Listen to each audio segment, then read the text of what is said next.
Welcome to the Borgen Podcast, the only English language podcast about fictional Danish politics. On our show, we explore the people, events, and parties that make up the fictional Danish parliament on Borgen. I'm one of your hosts, Amy, coming to you from Istanbul, Turkey. And I am, as always, joined by my good friend and co-host, Chantal, who broadcasts from her room with a fabulous view in Toronto, Canada. And we are talking about Borgen Season 3, Episodes 3 and 4 in this episode of our show. And I just wanted to let our listeners know, in Episode 3, there's some kind of awkward conversation about race. So I just wanted to alert people that might be sensitive about that there's going to be some talk about that. And then in Episode 4, which is Chantal's episode, there's some references and discussion about animal cruelty. So if you're not up for either one of those, skip this show. You can go listen to a different podcast for today. That's fine with us, because we don't want anybody to feel bad. And that being said, I think we can get started. So let's do that. And you may or may not hear a cat. My cat's hanging around and being kind of weird and clingy. So you might hear her, or you might hear me say ouch when she bites my feet. Okay, so I'm going to just jump into Episode 3, Season 3, Episode 3. Oh, one moment. I want to still be able to see my co-host while I'm doing this. There we go. Hello, okay. Amy. Thank you for Hello. me. There we go. I can still see you. It feels like weird. We have a real conversation when we could see each other, you know. Yes. People, listeners know, or if you're joining us today for the first time, hello and welcome.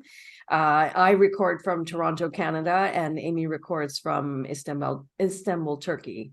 Yes. And I don't know when this show will be released, but of course, as everyone knows, recently there was this big earthquake here.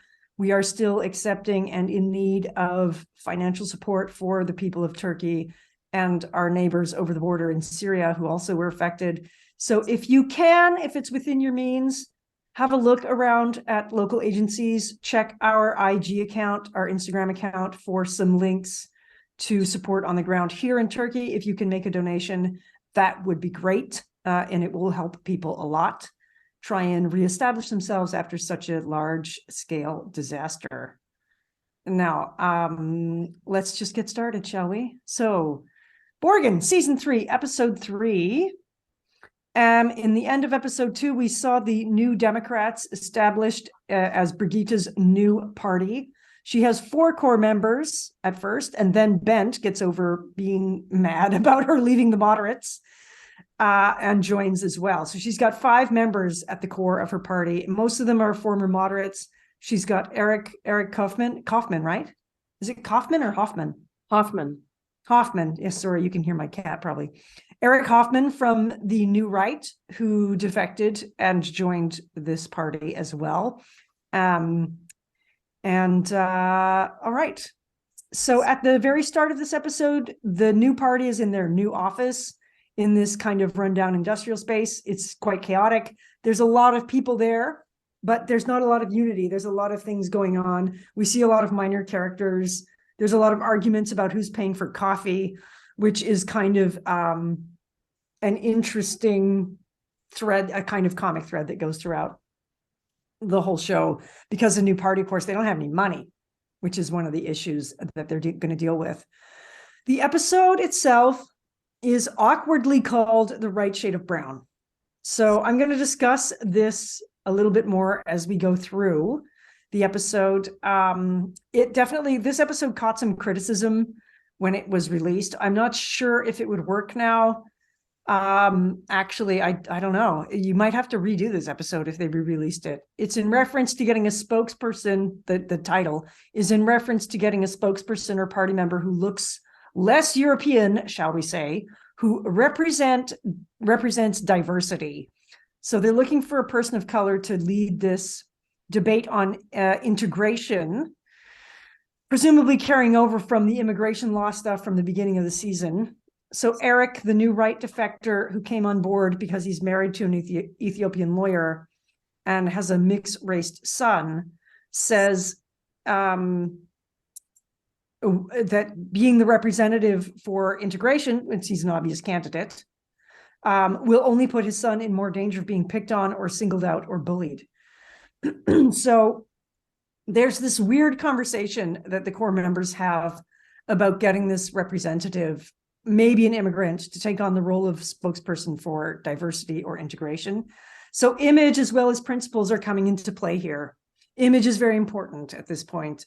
It always is in politics, especially politics through media, which is how anybody finds out about politics. So this is going to be part of the deal for the New Dems as they move forward. There's this really uncomfortable discussion. They start talking about, I think it's Netta. Netta says, I know a guy from Greenland who's really cool. And somebody says, Inuits aren't brown enough. And it must be a Muslim. And I thought, like, in Canada, I'm like, yeah, you could have an Inuit representative for diversity in Canada. Actually, you might have to have two. One for the quote unquote right shade of brown people and one for the Indigenous card. But like, I'm looking at this from a very cynical point of view. I hope that this episode conversation was made in order for viewers to criticize the way liberal white Europeans see people of color, because that's what it came off as to me. I sincerely hope it was meant as a criticism and that this is made this way on purpose to show people behind closed doors how kind of quietly racist people can be. Like, this isn't saying, like, it's not saying negative things about people of color. It's saying positive things about people of color, but kind of for an odd purpose. It seems very misguided to me, the way they discuss this, and cringeworthy, and like my ears burned when I heard that. Mm-hmm. Well, these are the microaggressions, right? Yes. that are coming out in these people. And maybe I should define what microaggressions are before you start, so people have that in their mind. So I will say that I am a woman of color. Listeners may not know that because I am not. You always hear my voice. But I am a woman of color. I am an LGBTQ woman of color. My roots are originally South Asian, but my parents for generations, one side has come from the Caribbean and the other side is from South America. And I'm born and raised in Toronto. And I will say, as a LGBT POC, person of color, these microaggressions that I hear really, a radar goes off when I hear it, because I am sensitive towards it. And I know with friends like Amy, who are not people of color, their ears are also tuned into it. And as we were just discussing offline, how it really affects you too, because you have many friends that are people of color and LGBTQ. Yeah. And it's really damaging. And when you're in a position where it's someone in a leadership position who's making kind of like soft biased, I'm saying soft biased because it's not like, somebody's being blatantly racist or outwardly racist, or they might not even perceive of themselves as racist. Mm-hmm. But the things they're saying end up sounding racist because they kind of are, backed by some kind of buried prejudice in there. Right. Or they're sheltered. They don't have friends that don't look like them and don't sound like them and don't pray like them and don't love like them. Yeah. And so the term microaggression, so I'd like listeners to write this link down. It's www.themicropedia.org, THEMICROPEDIA.org. And this website was brought to my attention because I was recently in a EDI, Equity, Diversity, and Inclusion training that my colleagues and I go to. I work for a hospital, and we have to do these, like many hospitals or universities or corporations have to do these EDI trainings. And this link came to us through that training, and I thought it was perfect. And so the definition from the micropedia.org to the question, what are microaggressions? Microaggressions are everyday snubs and insults that marginalized groups face, They're often very subtle comments or actions that come from implicit bias and or stereotypes. They may seem like a compliment. For example, you're beautiful for a transgendered girl, or a harmless comment such as, where are you really from? But where are you really from? When they see a person that doesn't look like them, or a subconscious action such as crossing the street to avoid a racialized person. So what this website does, it provides information of how to avoid, how to respond, and how to be accountable. And the site is broken into 9 volumes. So 2S LGBTQ plus, age, class-based, disability, ethnicity, gender, indigenous, race, and religion. And each volume you click on brings you to a page of common microaggressions in the form of a statement or questions and an explanation of how and why this is a microaggression and how to unlearn this train of thought. So yeah, with that, I highly recommend the website, not just for your own personal selves or for your friends, but to share with your colleagues at work to try and make the workplace a more safe and equitable place to be, equal place to be, that is more inclusive and safe. So yeah, that is the definition. I would love to see that in all workplaces. I have to keep on top of it with my students because they will sometimes repeat things that they say, and I have to say, now, hold on now. What gives you that idea? What makes you think that? Right. And so, it's something that everybody needs to work on regularly. Yes, and unlearn this way of thinking. And actually, there was a company here, Amy, in Ontario. You may or may not have remembered them. The company was called unlearn.com.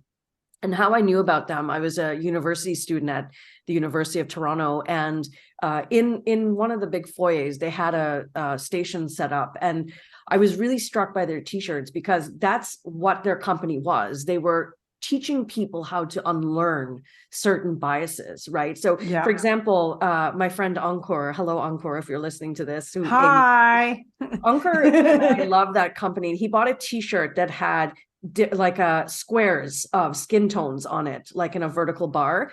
And it says skin tone, skin tone, skin tone, skin tone, as if to show they're all equal. All equal, like a eyeshadow palette.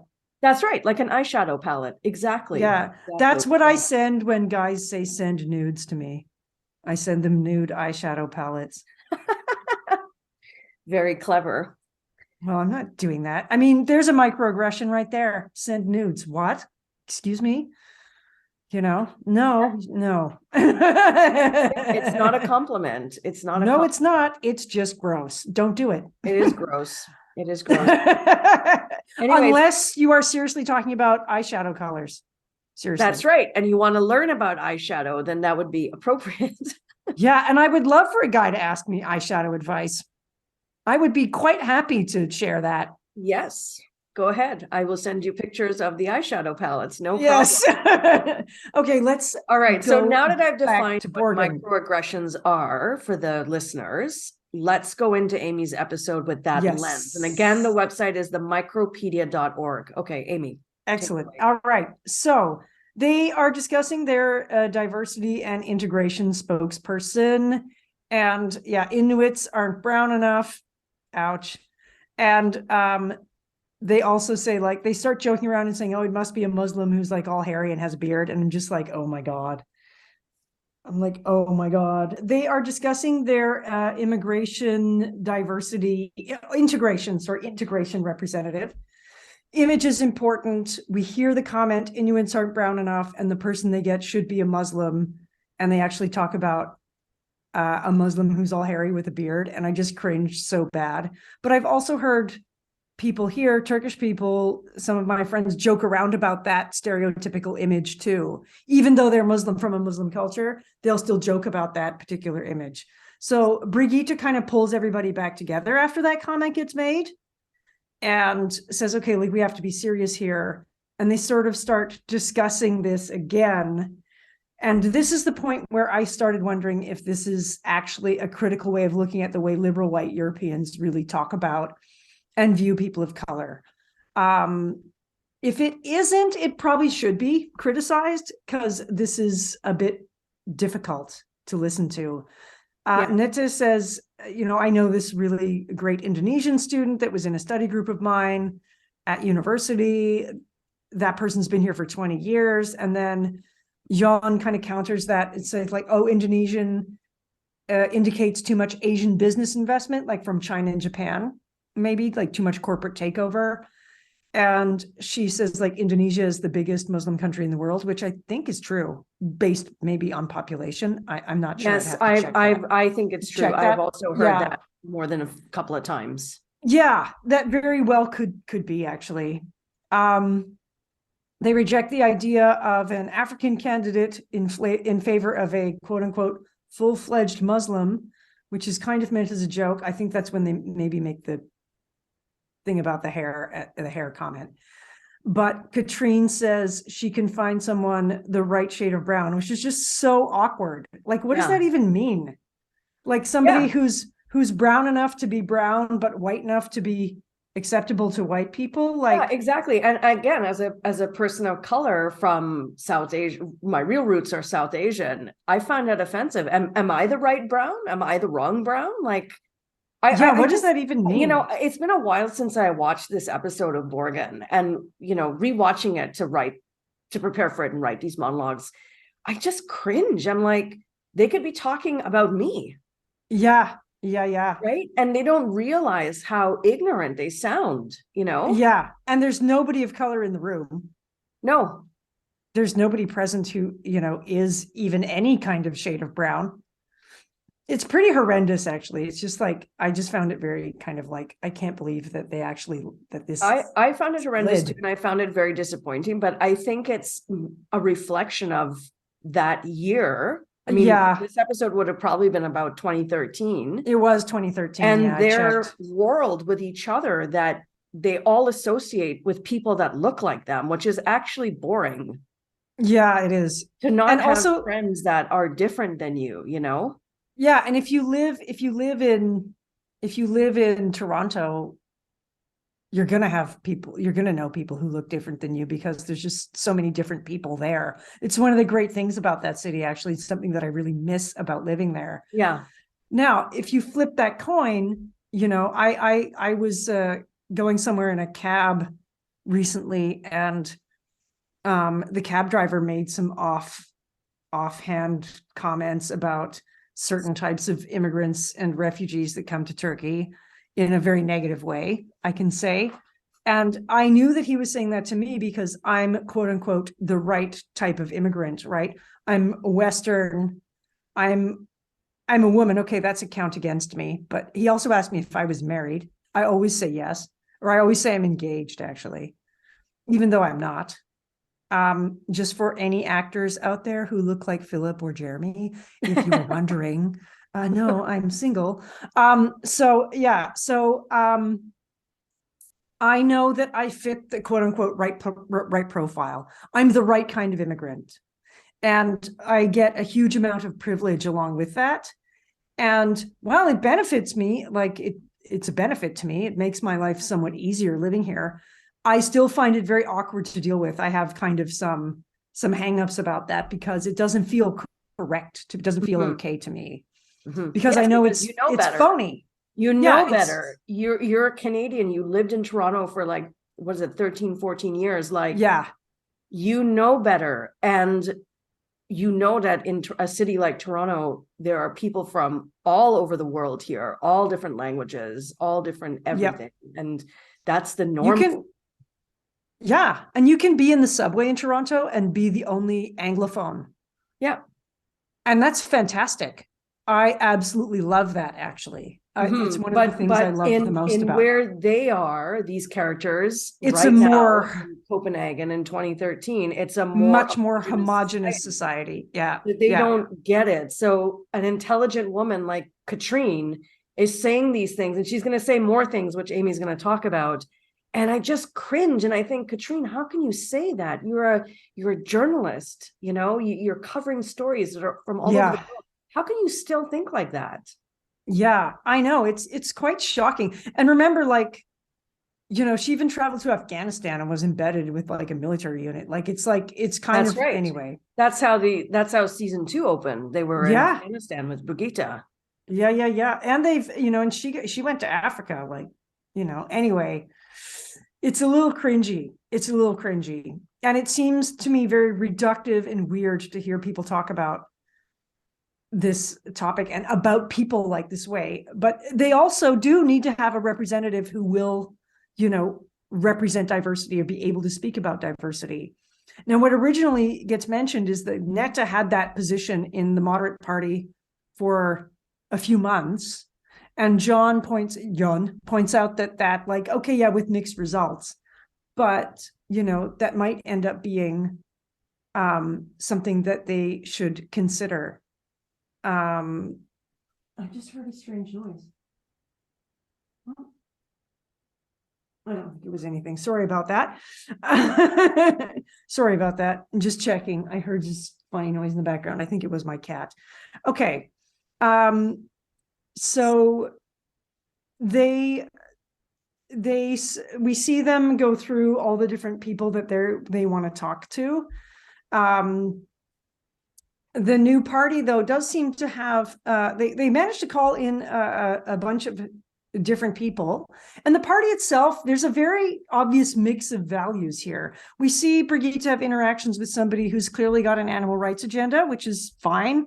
We see her kind of have these funny conversations with this woman who represents like very Christian conservative values, Right. like to She's the point talking where about pro-choice or lack yeah, of something. Yeah. yeah, she wants to like have a debate on like stopping abortion, and like Brigitte's like, we're never going to do that. Never going to happen. Right. Yeah. And so those kinds of things come up, and that's another type of diversity, right? So anyway, they interview all these different integration candidates, and they get this a Muslim guy who mentors immigrant kids. I really like this guy. Very handsome actor again. Where do they find all these hot actors for this show? I swear. Anyway, so they talked to him, and he's really good. I thought he would be a really good candidate. I really liked him. But yeah, they too. They end up turning him down because of his neck tattoo. Okay, like Katrine asks him, like he has a tattoo, very faint on his neck with Arabic writing. Okay, first of all, if you're really devout Muslim, you won't have tattoos. You don't mark up your body. It's similar to Judaism in that way. And he admits that he's like, and they're like, oh, so you're a Muslim? And he's like, yeah. Staunch. Yeah. Yeah, in the same way that most Danes are Christians, like, and she's like, what does that mean? And he's like, well, I believe in God, but I don't practice, like I break rules. Like he says he eats pork, but not wieners because they're full of trash, which is really funny. And he's not wrong. So he breaks these Quranic rules, and he has this tattoo, and the tattoo is a quote from the poet Rumi. And it's like, he got it when his wife said yes. And it's like the all lovers live inside each other or something. And it's really nice. I love Rumi. We studied him a lot in my university days. So, in addition to needing this immigration or integration candidate, they also need money. This party has no money. So Jan brings in Jorgen Steen Andersen, who's supposed to bring money and support for the party. He's like a financier guy. He brings him into their meeting room, which is really a broom closet. And he says, I've booked the conference. It's like a running joke. I've booked the conference room, and it's like this room with mops and like one table in it with not barely enough room for like 2 coffee cups on it. So he brings him, and then, we see him, he kind of enters the room. Later, we see a little bit later, we see Katrine and Netta outside discussing getting a woman as the speaker for the integration policy. And Jan comes in, and he's like, oh, 2 women come up with that. And then Katrine says, and this is, I think, the thing that made you cringe. Yeah. Katrine's like, well, you're gay, so you're halfway there. And it's like, oh, dude. Oh my God. Why did you say that? How is he halfway there because he's gay? Like, it's just so stupid. And again, I like Katrine, but I guess I'm going to bring this up so Amy and I talked about this. We're going to record a bonus episode, which profiles Katrine and Brigitte in one show. And I'm going to talk about how Katrine has changed, or how I'm seeing sides of her now in season 3 that I'm surprised by and disappointed by, quite frankly, Yeah. because I really like her as an anchor, as a Yeah. reporter, and as Casper's girlfriend, okay, up Yeah. until the end of season 2. But when I see her, first of all, go to bed with Alex in the last Ew. episode, gross.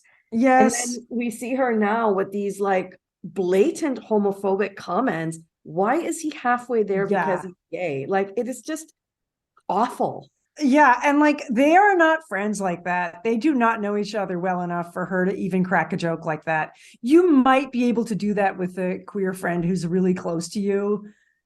If, Yeah, or you you're know, you're joking like, inside joke with them as a stereotype. Like Amy and I yeah. always talk about, all lesbians are supposed to be good at tools, which I am not. Yeah, So but the I joke actually is, am. and Amy is, but Amy identifies as straight. So I literally make a joke to Amy when we record. I say, or when I send her messages when we're not recording the Borgen podcast. Oh, Amy, I bought a new shelf today, but since I'm not a toolbox lesbian, I have to call a friend to fix it. Yeah. You And I'm know? like, oh, it's too bad I'm not in Toronto. I would come over and put it up for you. Yeah. Jokes because we're close, but Jan and Katrine are colleagues. You know what I Yeah, mean? they're not I friends like think that. Jan does not, every gay He person took it very well. He's just like, ah, ha, ha. that you just, depending on the situation, and also for your own safety, okay, Yeah. say you let that fall onto deaf ears. But a lot of Yeah. people they don't even realize what they said. Again, it goes back to microaggressions and how we define it at the beginning of this episode. And I think Jan just tries to be the bigger person and not say anything, to not go there. Because it's just like, Yeah. how much time do I have to explain to this woman what she's saying? It's so off the cuff. Yeah. And You like, know? if maybe it's the only time she's ever going to make a comment like that, and it's not worth getting into. Exactly. So we'll just let it go, Yeah. And I've been Yeah, in situations like that too. And you just said in your examples, like in the cab, you've been in situations like that where you could flip the script and tell this person you're actually really wrong and off the mark, but let's just There's let it no, go. yeah, there's no point at that. And There's no like, point. There's no point. yeah, a Turkish taxi isn't a safe enough environment to do that in. Like, you never know what people are going to do. Take you for a ride down the wrong road or something, like, and just like run up the meter or something. But that's happened to me before. But anyway, okay. So, in addition to needing this representative, they also need money. As I said, they have expenses like maintaining the rundown space and coffee, the running joke, charging for coffee. Oh, Brigitte's in a bad mood. She's charging for coffee again. Yeah. And printer paper, right? And Katrine and Brigitte discuss membership fees. Like I said, there's a lot of people volunteer looking, new Democratic Party members, the public, ordinary people who have volunteered to come and work for them and help organize the party, but they're not collecting membership fees. And they need to start doing that, because that's how you fund political parties, in part. That, and as we learn, corporate sponsorships, which can be very tricky, because with that kind of money comes a certain amount of expectation, right? And so they have about 13,000? Yeah, 13,000 party members, according to Bent. So people have started joining the ranks. This is good. This is what we want. So Jan tells Brigitte he can secure about 1 million Danish kroner from Jorgenstein Andersen, who's a banker, which will go quite a long way. I did not check out how much that is. But I imagine 1 million of any currency is pretty good.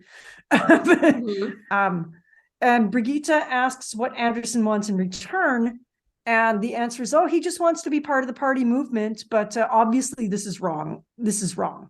I knew this was wrong from the beginning. Nobody ever gives anything away for free, especially in the finance world, right? Well, especially that magnitude of money, right? We're not talking, I'm going to donate $100 to your cause. Yeah, it's not an anonymous donation. Yeah, right. Exactly. So he wants to meet Brigitte. Okay. And so that gets arranged. And then next we see Netta announcing she may have found a candidate for speaker, an Iranian fifth-year law student, Parvin, but the others don't accept her because she's covering her hair, which is with the scarf, too Islamic looking. Yeah. This is a big controversial issue in Turkey, actually, whether or not people are covered. There's there's a very clear dividing line in Turkish culture between secularism, secular republicanism. Now, republicanism in Turkey is a different thing than it is, say, in American politics. So Republican here means supporting the foundation of Turkey as a secular nation after 1923, when Kemal Mustafa Ataturk became the leader of the country, okay, right at the end of, like, at the transition from the Ottoman Empire into the Turkish Republic. And he established the Turkish Republic and made a lot of great reforms, reformed the writing system, the education system. Women in Turkey got the vote quite early. Like, there were more women employed in 1930s Turkey than there are today because of the new conservatism that's cropped up in the political scene over the past 20 years. So there's quite a division. It used to be illegal to cover your hair here. And the current leadership abolished that rule, which looks modern from a Western point of view, right? Like, everybody should be able to express their religion. Mm-hmm. But secular Turks, who are strong Republicans, kind of oppose that because they think it's leaning too far towards conservatism. It causes a bit of a rift here. I mean, that's my take on it. I am an outsider. I am not Turkish. So that's my perspective of what I seem to understand about it. So those divisions are not just between, like, the West and Islamic culture, but they're also within Islamic culture too. Okay. So, it can be kind of an issue. And they talk about this. And in the end, they decide to tell her that they're going to turn her down because of her age. But she looks like a good candidate too. Mm-hmm. So this is ongoing throughout the episode. Now, then Brigitte meets with Anderson, okay? And he asks about tax policies and says that she says that the party hasn't discussed it. He seems very excited to meet her, like he's like totally fanboying over her. Yeah. It's almost like a date for him. This lunch is very swanky. They go to this upscale restaurant. There's wine. It looks really good. Okay. Okay. Do I need to state the obvious? If you're meeting a woman like Brigitte, how could you not imagine and hope that's a date? Yeah, seriously. I think you feel about Brigitte the way I feel about Philip. Yes. We should each date them. Yes. That's what I'm thinking. If they had just, like, were seeing us, yeah, their marriage wouldn't have broken up. We could have been the side girls. Totally. That might have worked out. Well, that's so funny. Told Philip, why don't you have an affair? And, at that point, she should have given him your number. Yeah, totally. Obviously. Oh. Although Brigitte, I mean, Sidse Babby Knudsen's been in some interesting roles, has she not? Oh, yeah. Yeah. Very, very interesting, diverse roles. And I try to see as many of her films as I can, but from the access in North America, I'm only, like, I can't see everything she does, unfortunately, but I try and see as much as I can. Yeah. Has she ever played a gay character? She has, actually, and our queer audiences listening, and I know we do have a queer audience. She played in a film by Peter Strickland, a British film called The Duke of Burgundy. And that's the one I was thinking of. That's the one. And in it, she plays a professor of butterflies, and she's living in a remote location with her colleague, who's actually also her lover, who's also in that butterfly area of study.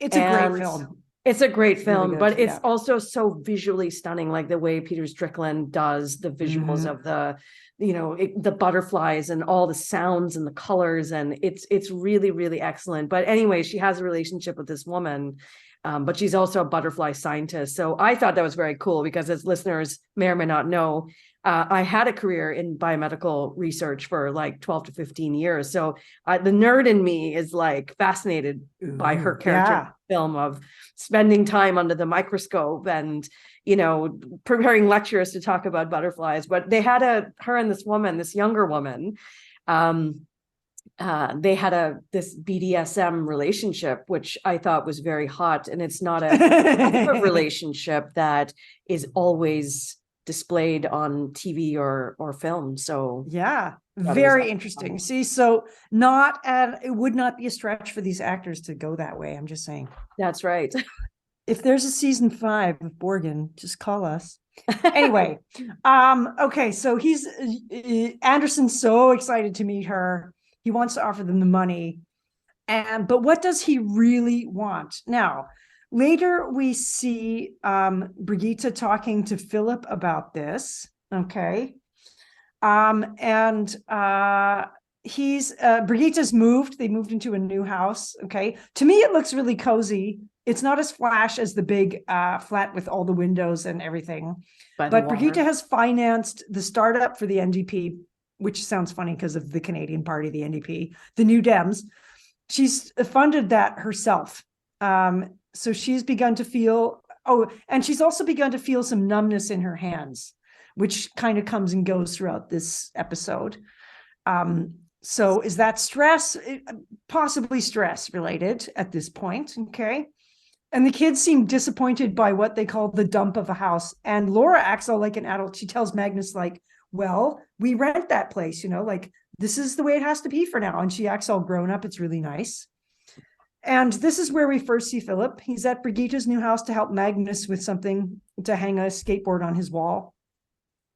And I guess Brigitte is not a toolbox lesbian either. But anyway, she tells Philip, oh no, because she got the driver to fix her sink. Remember how that turned out? Oh yeah. It is hot having a guy come over to help you do things, I can say. Anyway, not the plumber, but the guy who comes to supervise the plumber.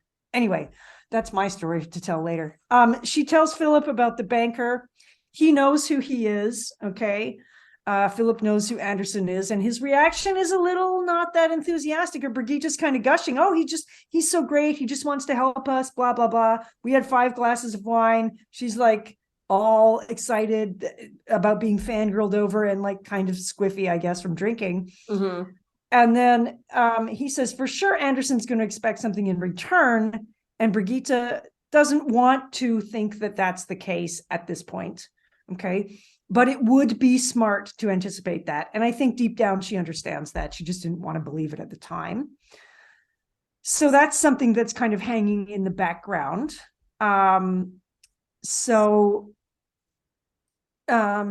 Later, Jan and Brigitte have words over this financial plan. Brigitte begins to suspect there will be expectations on the policy from Anderson because of her conversation with Philip. And then Katrine and Brigitte discuss this woman, Nadia. She's been offered a job with TV1. And let me go down and check my notes about her. Sometimes I put notes of, like, I section my notes, and I usually put notes to where I should go to find things, but I forgot to do that here. Okay, so here we are. Hang on a second. At TV1. Okay, there we go. At TV1. Torben is continued to be challenged by Alex's kind of tech bro internet age, funky guy, funky furniture catchphrase management style, which is so annoying. They go into Alex's quote unquote creative workshop, which is supposed to, I guess, look like a Google office. And there's so ridiculous. There's something called challenge furniture in there. So like chairs you can't actually sit on. It's so dumb. It's supposed to make people think in angles. Anytime somebody says think outside the box to you, they really don't mean that because it's such a cliche. And I think it's a big gimmick. It's a management gimmick. So Alex and Torben are having this meeting in the creative workshop. They're entering into a dialogue about positive shows or whatever. And Alex wants a show like Dilemma back, which Torben canceled because of all the ranting and raving. Alex says young viewers liked it. He basically wants to reroute TV1's news and go towards infotainment. So sound bites. I'd happily watch a real debate on TV. I miss deep journalism, actually. Alex continues his thing of wanting positive news stories that avoid fraught topics like wars and crises. He suggests sexy financial TV because the successful people will like it. They like to see themselves. And unsuccessful people like to dream. So this is like the aspirational novel. He wants Instagram for TV news. The news team seems skeptical when Torben presents it to them using a lot of Alex's language. Okay. He hounds Torben about the show. He criticizes Torben for putting Nadia on, who is this Iranian woman. And I think she's Iranian, right? She's Pakistani. Pakistani. Yeah, that's right. I'm sorry. Parvin was the Iranian. Yes. So she's a Pakistani origin Dane, who's a financial wizard. And do you remember her surname? I have her name all over my notes, and I did not write down her surname. It starts with a B, I believe. I didn't write it down either, but yeah. That's okay. I'm sorry. And not because she's the Pakistani character. I think they only say her surname once. Berzani or something. Yeah. That's something like that. So he criticizes Torben for having Nadia on, and because she's like, oh, the financial situation is taking a bit of a downturn. So that's a quote unquote negative story. So, Alex has a hang up about negativity, or what other people might call reality. He only wants to show positive things. He asked Torben if it's against his notion of public service to let viewers think life might be worth living, which is kind of ridiculous. So Torben goes to Pia and repeats a lot of Alex's words to her about the show, about not feeling welcome. Oh, I didn't feel welcome, and Nadia's point of view doesn't fit with the narrative. And Pia clocks this immediately. She's like, why are you talking like this? Torben says it's his decision, but like, it's not his decision. Okay. And then they end up firing Nadia, and they have a staff meeting about this, about hiring someone to replace Nadia. And Ulrich tells Torben many of the staff were surprised that she got fired, and that the reason is under scrutiny. Torben has repeated the expression, she's a Pakistani prophet of doom, to Pia, which is what Alex called her. Mm-hmm. And then Alex flips out. People complain about Torben saying that. And then Alex flips out at him and gets angry at him. But in fact, he's like actually just using Alex's expression. It's really weird to me. Their relationship is so fraught. And the fact that Torben is just repeating his words shows that he kind of wants to support management, but also like he's not doing it in the right way at all. But anyway, right. Pia brings it up and everyone is upset. Torben should know better than to use an expression like that. And frankly, Alex shouldn't have said it either. The Pakistani part, if they could have just said prophet of doom, and they might have got away with it, except maybe not the word prophet. But regardless, it's a dumb thing to call anybody. They should have just called her negative or a naysayer or something. But that's the expression that they use. And neither of them should have said it, but it does show, and I have this word in my notes, a microaggressive type of racism that a lot of people have behind their liberal facades. Torben dismisses this conversation and moves on. Okay. And in the end, it's hang on. We go back to the party. We go back to the New Dems and their search for the representative for integration, because Nadia comes to them after being fired by TV1. She says it's a race thing. But actually, that's not the real reason she gets canned. It's because of, she says like the financial situation is bad. And it's part of Alex's weird anti-negative story thing, more than the fact that she's Pakistani. I think the word is used, but I don't think that's actually why she got fired. If she had gone on there and said how great the financial situation was, it might have worked out well for her and Torben. So anyway, but because that word, there's a reference to her nationality, that's a problem. And, it comes back to get people, and rightly so, actually. So she comes to get hired, and they offer her the integration spokesperson thing, but she says she has really sharp views on that topic. And John says, good, it's realistic and not politically correct, which is kind of good.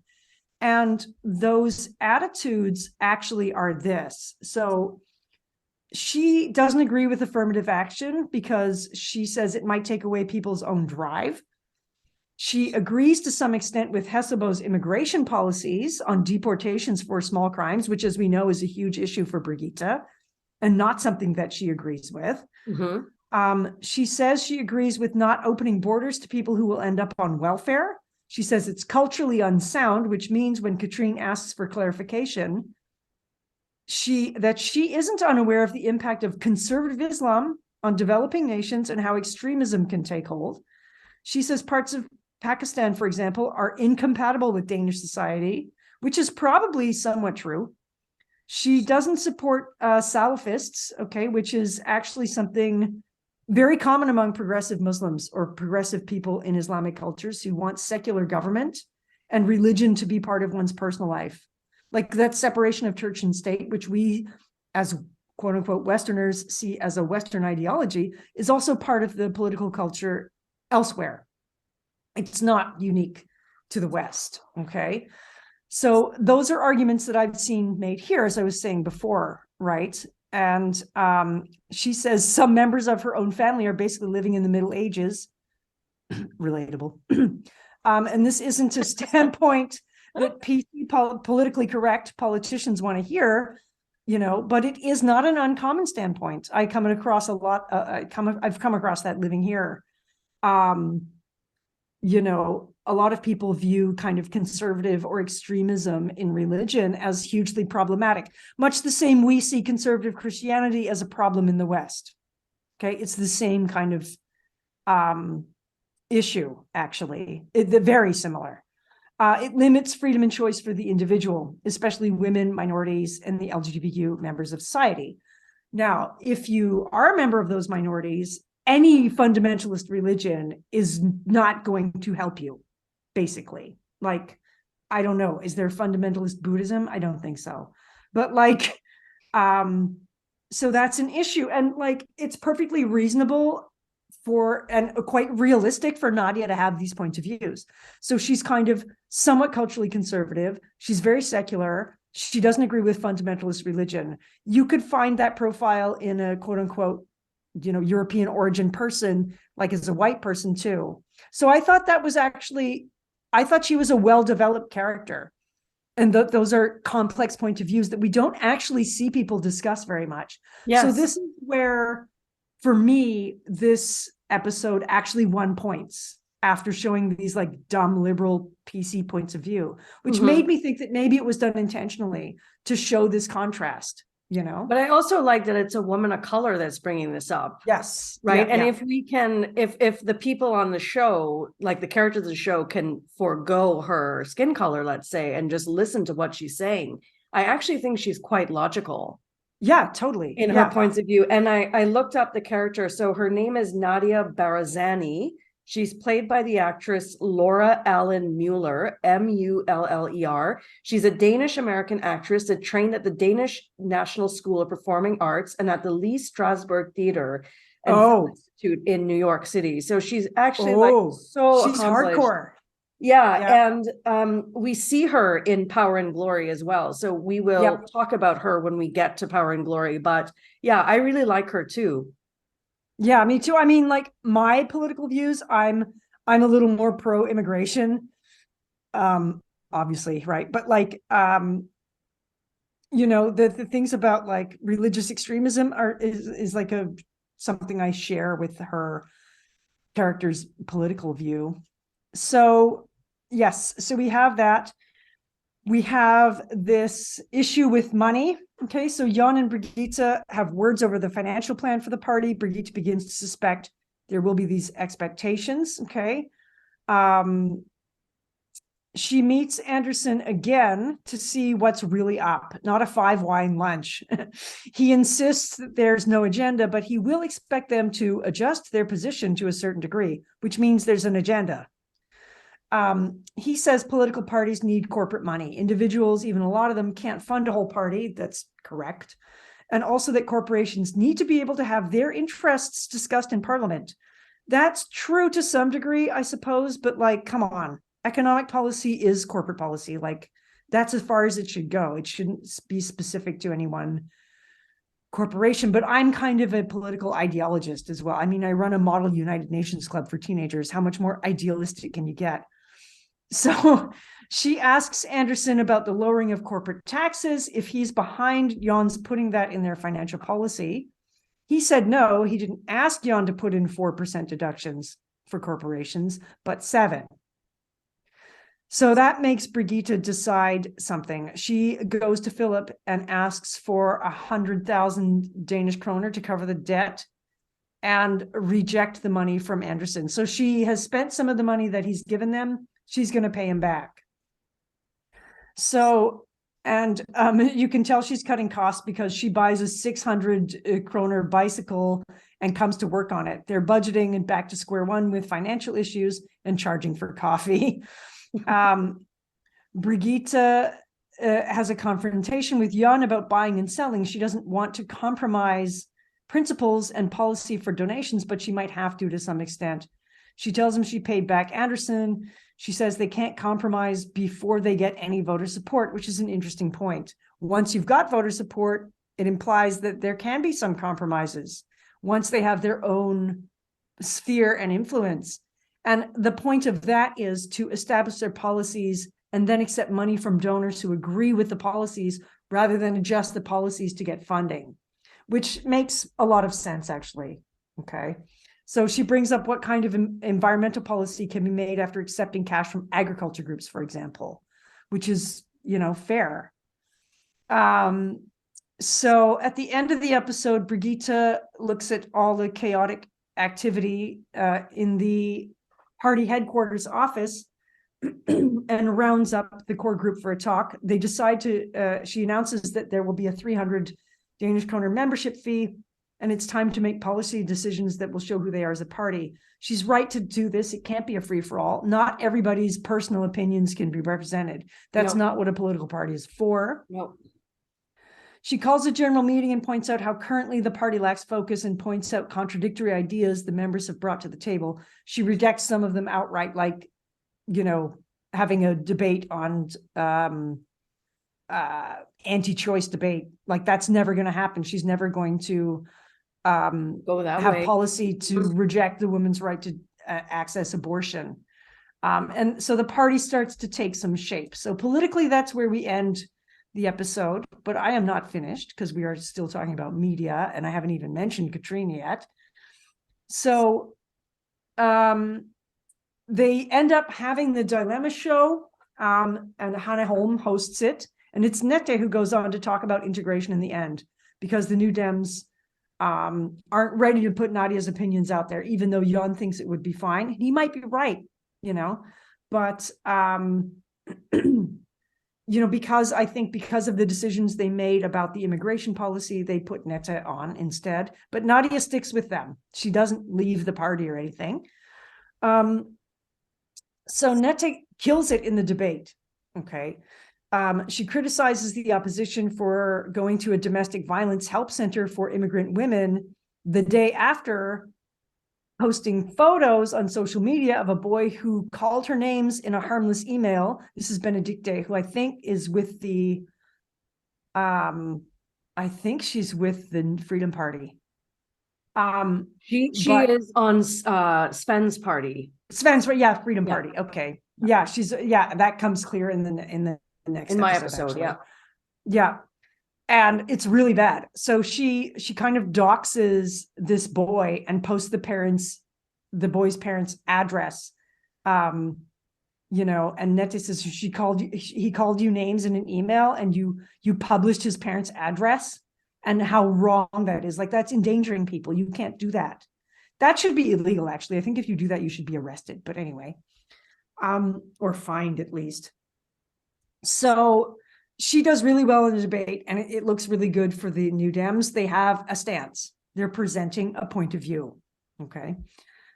And still at TV1, Torben cannot win with Alex. When he does what he says, then the others complain, and he gets in trouble with Alex again, even though he only echoed Alex's words and upheld Alex's decision.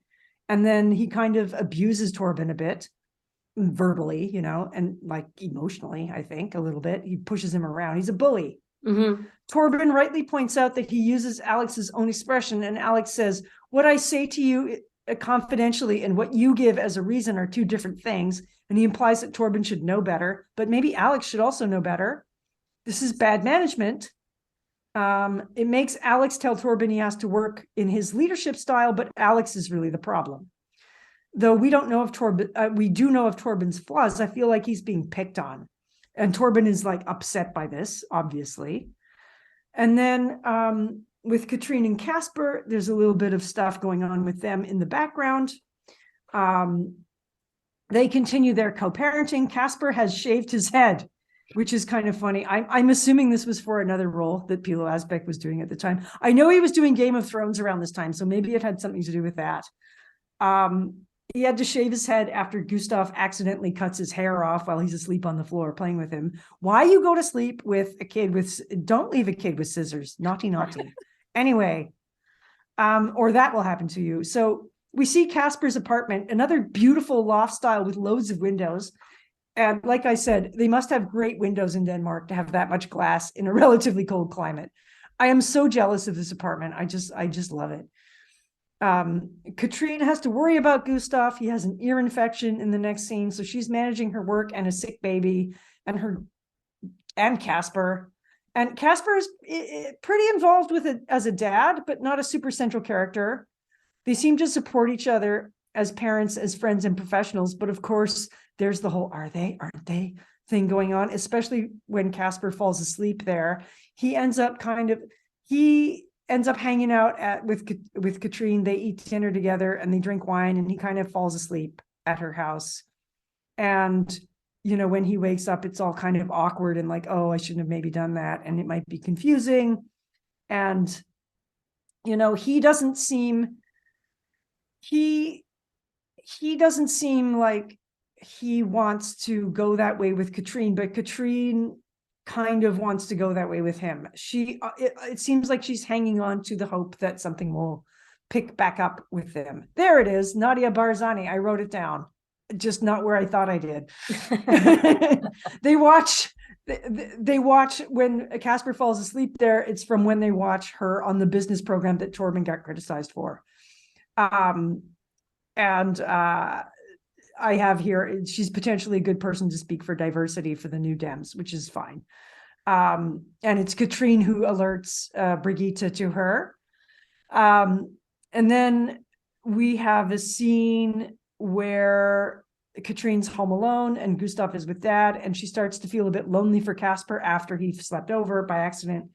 She calls and asks Casper if he needs any help because, he's got an ear infection and like it's easier with two of them. And Casper's like, no, he doesn't want Gustav to get too used to the two of them being together all the time.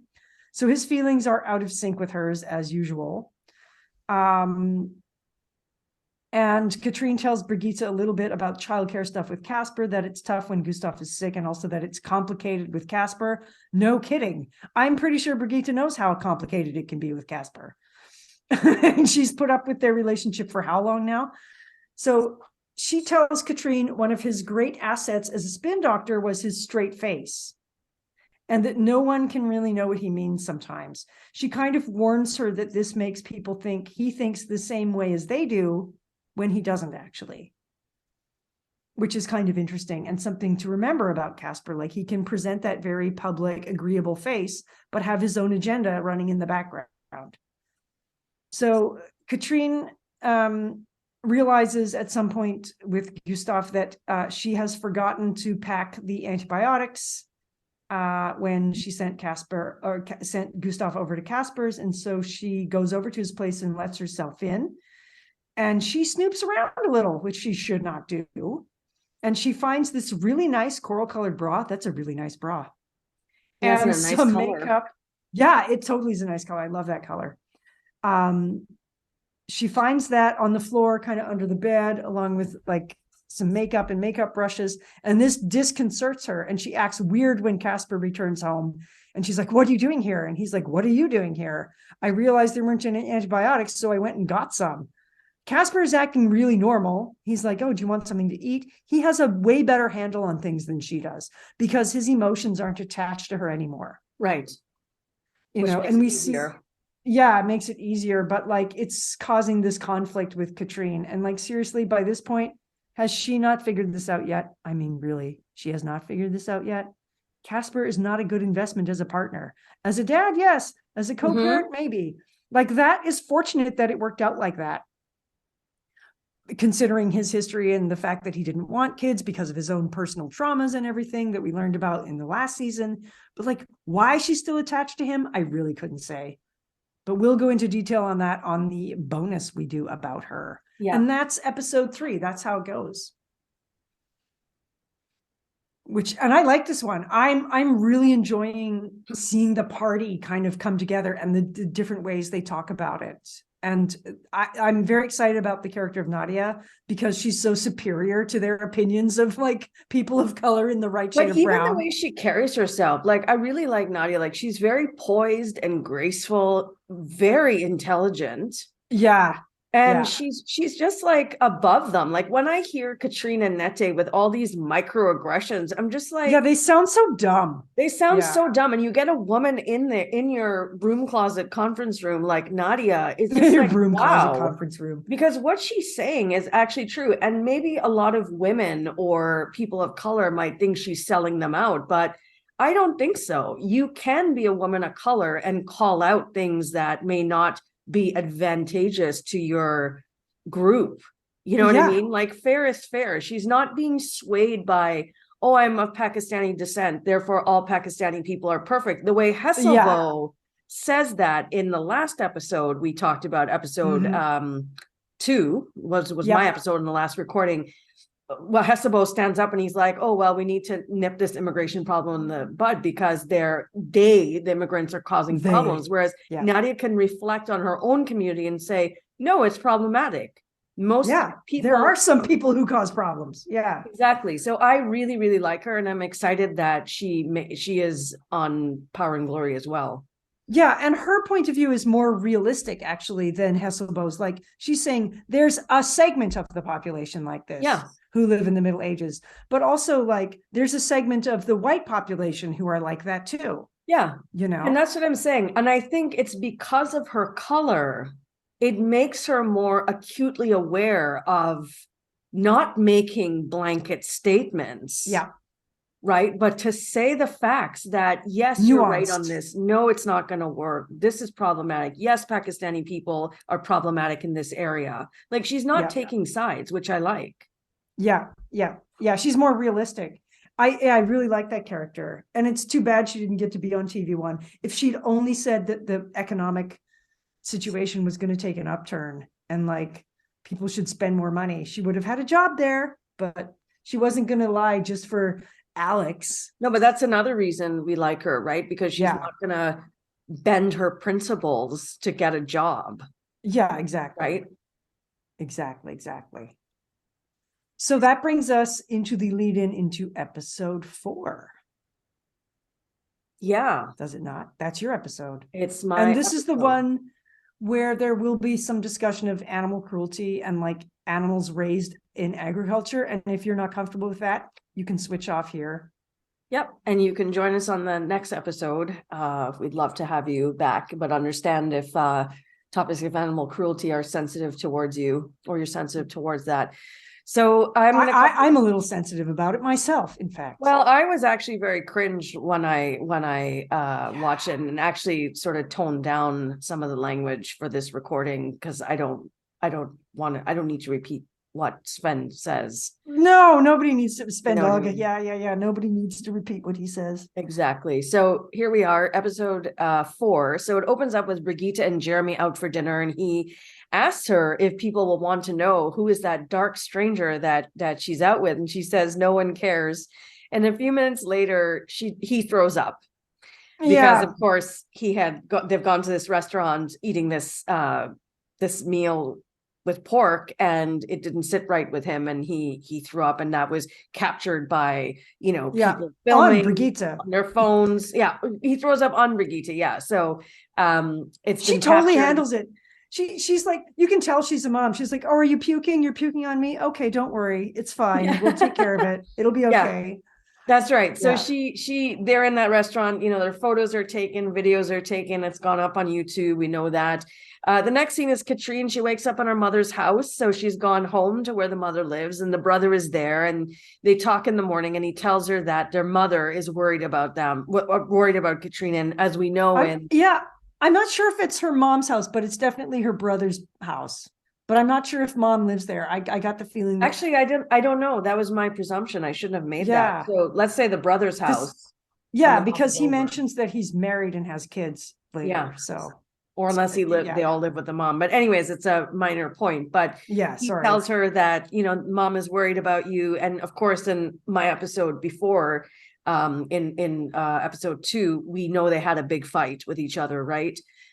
Because the mother thinks Katrina's not being a grown-up and shirking her responsibilities of being a mother, and they have a big fight, and Katrina asks her to leave. So anyways, so the brother's asking her, you know, mom is worried about you. Is there a boyfriend in the picture? He comes across as gentle and supportive to her, and seems as though they have a really nice bond. The next scene, Katrina's getting out of a cab. Her time away in the country with the brother has come to an end. She turns her phone back on, and she receives multiple messages from Casper. They speak on the phone, and he tells her that he thought that they agreed that they would message each other and check in on each other regarding Gustav. And she gets all snippy and tells him she was in the country and that she turned her phone off, and she said legally she's within her rights. And he's a bit flabbergasted and asks her legally. And I think Katrina's in the wrong here. I mean, I know it sounds as though I'm really bashing Katrine in these recordings, but I don't know. I really, really liked her in season 1 and 2, but to make she's this kind of comment losing to the him, plot. Yeah, and like she's just saying that because she's jealous because she found that nice bra in his house, which she shouldn't have been looking for. She shouldn't have been looking for. It's none of her business. You know, so I say here in my comment here that, you know, she's in the wrong because they are not a couple, and he can date and hook up with whomever he wants. Just like so can she date and hook up with whomever she wants. And in the last episode, we saw her hooking up with Alex at TV1. Ew. Let's not forget about that. So what would Casper have said about that? Does Casper have a right to comment on that? Not really. Yeah. Whatever happened to Ben, the gym guy? He was nice. He was nice. Maybe he got another job and is not working at the TV1 gym anymore. Probably. Yeah. So, so Katrine turns her head to see the headlines in today's newspaper from last night. Nyborg's new boyfriend, you make me puke. And I put, you know, it's a catchy title to sell the newspapers, right? Yeah, and it also, there's another headline, I just can't keep it down, which is a double entendre, of course. Oh. Which I kind of like, I was like, that's really funny. I know, that is funny. You know, if it sells the newspaper, why not? So yeah, it's Laugeson's paper. It's the Express. Oh yeah, so extra tabloidy, you know. Yeah. So Brigitte goes to visit Jeremy, who's in the hospital, and he says that the Danish healthcare system is very thorough, and he smiles at her and tells her that she did a good job. Yeah. She tells him that she thought it was just food poisoning, and he says it's a bit more complicated than that. It turns out that he's allergic to antibiotics, and so she asks him why is he taking antibiotics if he's allergic. And so he said that the pig was it was apparently antibiotics in the roast pork, and he said that the pig was injected with an oil-based antibiotic, and it's hardly used anymore, and must have been slaughtered before the quarantine period for the medicated animal to fully expire, for the medication the animal to fully expire. This is the kind of thing that hardly happens, and when it did, it was in the 60s, and because of this, Jeremy's trip is going to be extended because he's here in Copenhagen to give some lectures, and she tells him that she sent his clothes to the dry cleaners and that she'll pick him up tomorrow and drop him to his hotel to recover. So Brigitte heads to the party headquarters after that and fills on the team of what's happening to Jeremy, or what's happened to him. And Katrina says, you'll have to vote on a bill tomorrow. You'll have to vote on a bill about reducing inspections. He nearly died because of lack of inspections, and we can use that. Although a unique case, Fewer inspections would mean more cases. So Brigitte goes on TV1 to talk about what happens and to address the stories and coverage in the press is giving about Jeremy over this. Brigitte is on camera and says, the issue is the way we produce pork in Denmark and the amount of penicillin apparently necessary. Now the government wants to ease the regulations for pig farmers and let them choose how to medicate the animals without asking if it is how we want to produce pork in this country. As I see it, we have pushed pig farming beyond limits. The government clearly thinks that the law is there to protect the industry, but it should protect the consumers. The next scene, we're at Katrine's apartment and Casper comes over. Gustav is at the babysitter's house and he tells Katrine that they're not communicating. You are cold and distant. And we said we would text about how Gustav is doing, whether it was a photo or a text from you, but I don't hear anything. And she goes on to tell him, well, we're separated, Casper. And he says, well, we still have an agreement. And I think that you're forgetting this and that it affects Gustav, which I 100% agree with him. Totally. Right? Yeah. He's completely in the right. Absolutely. And so she asks him, how does it affect him being looked after by your new girlfriend? Casper tells her that he does not have a girlfriend and that this is someone that he's casually seeing when Gustav is not around. This makes Katrine blow her top and she gets angry and yells at him. You can't go around behaving like a effing teenager. So she swears, uses the F word. You are the father to a little boy. He tells her that they should not have the keys. Also kind of right. But if he's doing that when Gustav's not around, then it's okay, in my opinion. Yeah. And like, also, he says, were you going through my stuff? You shouldn't have done that. And that's true. That is he's true. Right to be annoyed about that. But like, so let's just turn the table on Katrine for a second and say she hooked up with Alex. Yuck. Yeah. She hooked up with Alex when Gustav was not there. So why can't Casper hook up with someone when Gustav is not there? Exactly. Right? Exactly. It's the So same. Yeah. he tells her now that we should not have keys to each other's apartments and they give each other back their keys and he leaves and she starts crying. At home at Brigitte's flat, as you talked about, this cheaper flat, which is above a pizzeria, which I got really jealous because I would love to live above a pizzeria. Oh, totally. But it would smell really good. Yes, and I can go down for pizza all the time. Yeah. Go down in my pajamas or something for pizza.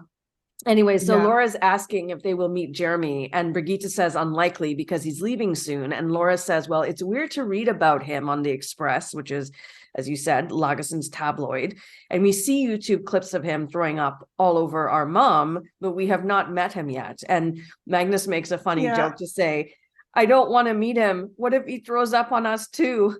I know, it's just so funny. I know, it's so funny. And Brigitte laughs, like they all laugh. Yeah. They're not laughing at Jeremy. They're laughing at, the situation. Right? Yeah. So Magnus is adorable. I really love seeing him again in this episode. Grown up a bit. We could see he's grown a bit since episode 2. And Laura's really cool here. She's like, well, I think we should meet him. Like, he seems nice. Yeah. You can see and it's nice to see her better balanced in this season, that she's not going through those horrible things she went through in season 2. She's recovered and she seems more balanced and happy, which is really, really nice to see. And of course we always say what a great actress that girl is that plays Laura. Yeah, she's so good. I think she does costume design, so she's still involved in showbiz, but like it's and very she has a couple small scenes in Power and Glory, so we'll have a snapshot of her again in Power and Glory. And then she makes a joke and says, well, Laura comes out straight and asks her if they are dating or not, and Brigitte says no, and Laura says, well, no need to be ashamed of him, he looks cute. And she's not wrong. She's not wrong. Okay, so at the hospital the next day, Brigitte goes to pick Jeremy up and she asks him how his children took the news. And he said that they thought it was funny and they asked lots of questions about the incident and about Brigitte. And he thinks that they want to meet Brigitte. And she says that that's sweet and that he's not completely recovered yet, meaning it would be, since he's not completely recovered yet, it would be better for him to stay at her house because the children are away at Philip's. right? Yeah. So again, another example of your ex-partner doesn't have a right to tell you who to bring over when the kids are not there. Yeah, Because but Brigitte is now going to bring Jeremy over to help him recover and get back to normal. yeah, and actually it's almost a little bit more important because the kids are older, they're going to be able to process what's going on a lot faster than like a Yes. little guy, a little toddler. And that is a conversation. Are they going to meet Jeremy? So it's all good, you know. Yeah. So at Parliament, Simon from TV1 is trying to get a comment from Hesselbo. Simon says to him, Brigitte Newborg says, you're protecting the pig breeders. Does the PM have a comment? And Hesselbo responds, Brigitte Newborg is not a member of Parliament, but 3 independents may express their videos to the House. That's how parliamentary democracy works, doesn't it? Hesselbo is careful not to name Brigitte's party on air, which we will come back to later on towards the end of this episode. Simon runs into Svendage Saltum and asks, what do you say to Newborg's comments on animal welfare? And Sven says, I see her comments as a classical example of how ignorant third parties are suddenly shocked by the realities of Danish agriculture, but she would perhaps have all the pigs die of disease than fulfill them. The function intended is for them to start with. At the New Democrat headquarters, they are talking among themselves after seeing Simon's interview, and they say that Saltum has a pig farm himself. And they talk about agriculture winds them up.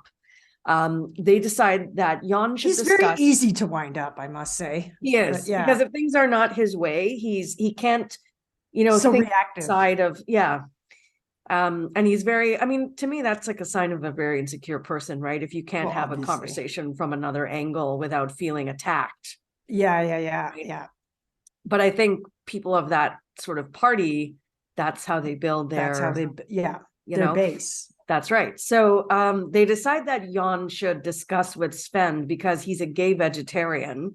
Just the people that Sven would not see eye to eye on. At the Parliament, Jan brings to light the harsh conditions of the pigs live under, among other things. And it's when Sven's turn to speak up, he says, perhaps Jan Bertelsen just can't take the heat of the slaughterhouse. After all, he has already come out of the closet and revealed himself to be a vegetarian. So what makes him think we should take him seriously when he pontificates about the way we produce pigs? We produce pigs for one purpose, to get them out to the consumer. And I have left out graphic details, as Sven says, because we don't need to repeat them here on this podcast.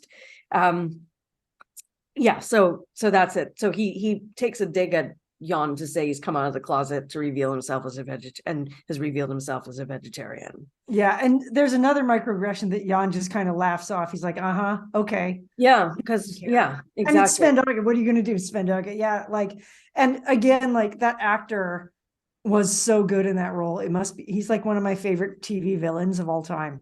Oh, he was, because he's just so awful. Yeah. He was. I hope in real life he was super nice. I hope he was super nice. He's no longer with us. He did pass away, but I'd love to watch his other work. He did an excellent job of this role. It was so good. I feel so involved when I watch him. I feel so emotional when I watch him. I'm just like, oh, but what you're saying is so awful. Yeah, and what he does is so awful. And it's it must have been so much fun to play a role like that. Yeah. So next at the New Democrat headquarters, Brigitte commends Jan for doing a great job at Parliament and said that this is Saltum's area of expertise. Pig farming is his home turf, and to poke him where it really hurts. I need to know more, says Brigitte. So Katrine takes Brigitte home to the brother's house where she meets Katrine's brother, and Katrine tells him that legislation cut back inspections and it gives the pig industry free rein to do whatever they want. And Brigitte does not think this is a good idea, and that's why she's here to learn about the industry from the brother. So the brother gives them a tour and says that in Denmark we destroy 25,000 piglets a day. We breed sows we breed sows to have as many piglets as possible. The sows have litters that are far, far too big. And he tells them that they do not eat those pigs. He only eats the ones that are back in the pen, who run freely, as we see in the tour later on. They were not Mhm. living in crammed up spaces. And the brother makes Katrine promise that she will not leak any of this information out, and told her and to tell Brigitte because it is confidential, and that he will Yeah, get a lot of heat from his colleagues if they're who are under pressure, and he does not want them to know that he had leaked out or seen as a snitch. yeah, and part of the issue with his pork production is that like consumer demand is high, people don't want to pay too much for meat, but like producing that quantity of meat, it requires an industrial approach, and industrial approaches and animal welfare do not match. They just are incompatible concepts. Right. And Sven Dage starts talking about the pigs at some point in this episode as a product, right? And the other side is, well, they're not a product, they're sentient beings. Actually, pigs are very smart. And living in Turkey, I do not come across pork meat very often. That you can get pork here. It's not banned, it's not illegal. There are small producers who specialize in it. You can special order pork products here from a company called Istanbul, which I think is a really clever name. And people do that at Christmas and special occasions and stuff, but like I mean, as a person, I'm a semi-vegetarian person, as you know. I'm like, not a huge meat eater. So this was a really interesting episode to watch, and I'm glad they addressed it. Actually, it must be an issue in Denmark. It must have come up at some point. Yeah.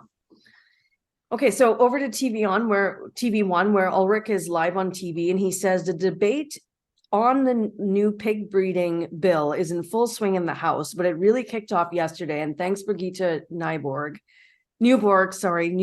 supper out. They bring Brigitte live on screen, and Ulrich asks her, "What's your problem with the Danish pig production?" And she says, "We have moved a long way from nature. Quality and animal welfare are apparently issues to be avoided. The industry knows that it is not photogenic. Although we have a highly efficient industry, we are often sold a very different version when we shop for its products. Then we are told the story of the old farm when the Danish flag is flying above and billowing wheat fields in a long way from reality." So she's saying like there's this picturesque, ideal, I guess the optics of it look ideal. Yeah, the like pure Danish countryside farmer. That's right. Patriotic kind of thing. It's the same image. She says it's the same image that the Freedom Party uses to sell its policy. Oh my gosh, we're so in sync. That was my next line to say. Next line. Yeah. I remember that one I remembered very distinctly. That's right. That's what she says. And Ulrich says that the Freedom Party does not wish to appear tonight. And she says, "No, why discuss a bill for which there is already a majority?" So the next scene now, we're in the control room, and Pia, Torben, and their colleague, they're watching the interview with Sven Dage, he's giving. And Sven says, "We certainly don't mind showing people how to get things done in Denmark today." And then we proceed to see a clip on TV of clipping a bit of the tail off a pig, and he has no sensitivity or regards towards them. And like I said, I'll spare you the details and move on. And Torben's wheels are turning as he says, and that tail clipping is legally allowed. Mm-hmm. So Torben's wheels are turning, and he says to run the clip in front of the MPs because Hesselbo, who is the current PM, will have to comment. Yeah. So my comment to this is that I think as an audience member, it's very interesting insight into how the media selects which clips to run and what times of the day to run it. It's sort of a way to utilize the demographics watching to get a reaction, right?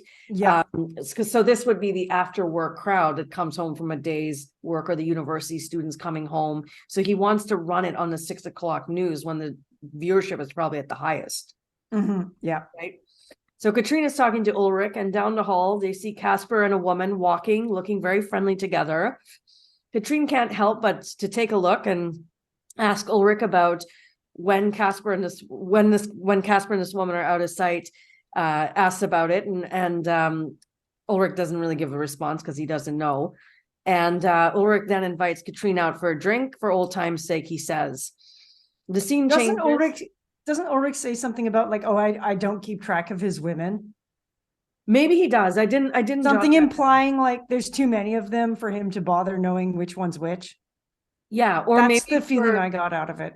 or maybe for Ulrich, it's kind of a sore spot for him. Like if Ulrich is having a Yeah. hard time meeting a woman or dating a woman or something like that, and he sees Casper constantly with a new woman, it could be a sore spot for Ulrich too, right? Yeah. But yeah, he does say that as to insinuate there are lots of women with And Casper. then he's flirting with Katrine a little bit. Yeah, so maybe he's Oh. trying to, see what will happen there. Good choice, Ulrich. Good choice. Good choice. I don't know. Good choice. For him, yes. For him, yeah, because Katrine is a rock star. Yeah. Like, I mean, professionally speaking, she's a rock star. Everyone wants to hire her. She's got the best reputation. Ulrich's and Ulrich's a step up from Alex. Oh my God. Ulrich, even though I don't really care for Alec or for Ulrich, he is Ulrich like either, but he's still a step up from oh yeah, Alex. he's Ulrich is like boyfriend material beside Alex, Yeah. All right, so next scene, Katrine goes to the daycare unexpectedly to go pick up Gustav after the work day, and she asks the daycare people what time does Casper usually go to pick Gustav up, and the daycare person says, well, sometimes Steen helps with that, which I didn't know that was allowed. Like if you have your child in daycare to have an unauthorized person go pick your child up. I don't know if that happens now in daycares. Like I would think there's some sort of list that both parents would have to approve of. Yeah, maybe. Yeah, I don't know in those kinds of cases. But in this case, I guess the daycare person just innocently said Steen helps. Yeah, and Katrine knows who that is, isn't it? Like their nanny. I don't know. Doesn't Casper say he hires like a helper? There's something about that. I can't remember. I don't know, but I think maybe not, because if it was the nanny, then who cares? Yeah. The nanny would be expected to go. Well, because Casper is sleeping with her. Well, she's feeling which that. she shouldn't. Her wheels are turning, and maybe she's, having all these crazy thoughts. We don't know who the bra belonged to, right? Yeah, we don't. It's never revealed. So over to Parliament, where Simon is interviewing Benedicta, yeah. Benedicta. About the clip with Sven and the pigs, and she watches it and says that such systematic abuse of the innocent creatures must stop immediately. Simon points out to her that it is her own chairman, Sven, and he is the one there trimming off these tails, and she covers it up by saying that Sven is under a witch hunt. It's a relentless persecution towards him. So Ulrich shows the clips of Jon from the New Democrats talking, and he says the Danish pig production is a vital industry. The New Democrats will not be making unrealistic animal welfare demands. Brigitte is watching all this on TV while Jeremy's preparing dinner in the kitchen. Hesselbo is interviewed and says, I can't comment on the animal welfare and the Freedom Party. She turns to Jeremy politely and apologizes and tells him that she has to translate to English, right? And she says that this is the news. This is the news that she has to watch now. She can't be distracted by him in the dinner at the moment. And she's translating a bit of what's happening, what she's watching on the news. And he smiles and says, news I don't understand. And so Hesselbo says, Danish pig production must continue, but I find the recent debate highly unnecessary and very shrill. Brigitte is getting exasperated at the TV, and Hesselbo and Jeremy tells her that she worries too much, to which she responds, oh, am I? I am the leader of a party that no one knows exists. We can't even get him to recognize us. He hasn't mentioned our name. People need to know that we are a real political party now. And I think Jeremy was very innocent in saying this, right? I mean, this is the woman he cares for. He doesn't want to see her stressed out. He was just trying to say, maybe you worry too much. Yeah. I think he was just trying to calm her down, but he doesn't understand the nuances because, like we said earlier on, he's not a Danish citizen who lives there. He doesn't get the full picture, right? So he reads the room. He gracefully switches the conversation. He says that he's noticed there's a lot of conversation and news now about what seems like a coincidence around the time he was ill. And Brigitte tells him that he might have to get used to it politically, and completely exploited it with a laugh and a smile. Their evening seems really sweet together. They seem very relaxed and in sync, and they acknowledge that they're a couple eating dinner in front of the TV, and they start getting cozy, and Jeremy tells her playfully, and now we have to have sex. And she's playful back and innocently asks, oh, is that so? And he says, I wanted to F you at the hospital, but it didn't seem appropriate, and they both laugh. So that's really nice. I like seeing that aspect of Brigitte's life now. So at TV1, and we're getting, I think, towards a few of the end scenes now. At TV1, Pia calls Torben aside and says they have an email from Alex, and that Alex is chewing Torben out for showing the Svend/Piglet content on the news.